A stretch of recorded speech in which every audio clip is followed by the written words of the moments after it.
Welcome to lesson 55 of algebraic concept, one-step subtraction inequalities.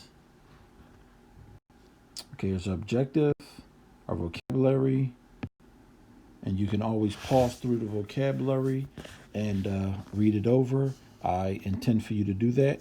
So this is the second in a series of one-step inequalities, a series of 4. So solve and graph the inequality. So what we're going to do now is add to both sides.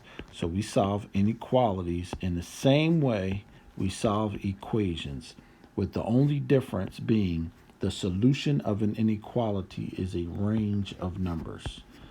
So you always put a 0 for reference. We put 12 down. The inequality is on the left. The arrow will go in the direction. So it's all numbers bigger than 12, not including 12.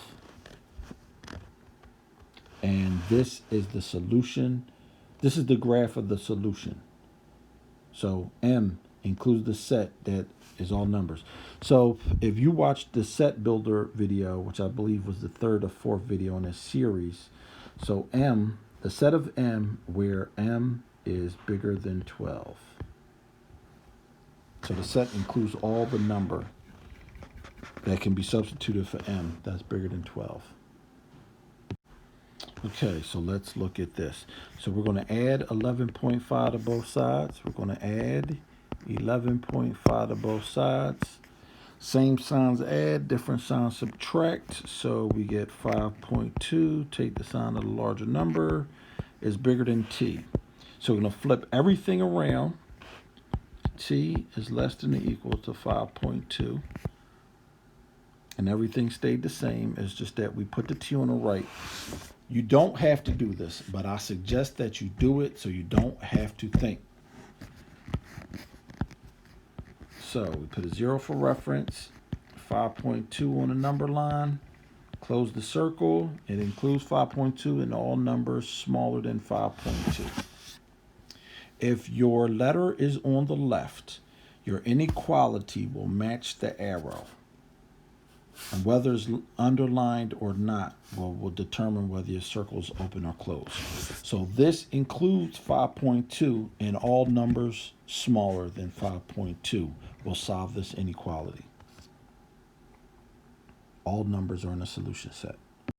Okay, those were our 2 examples. I will see you at the end of the video for the recap.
Okay, here we go with a fraction.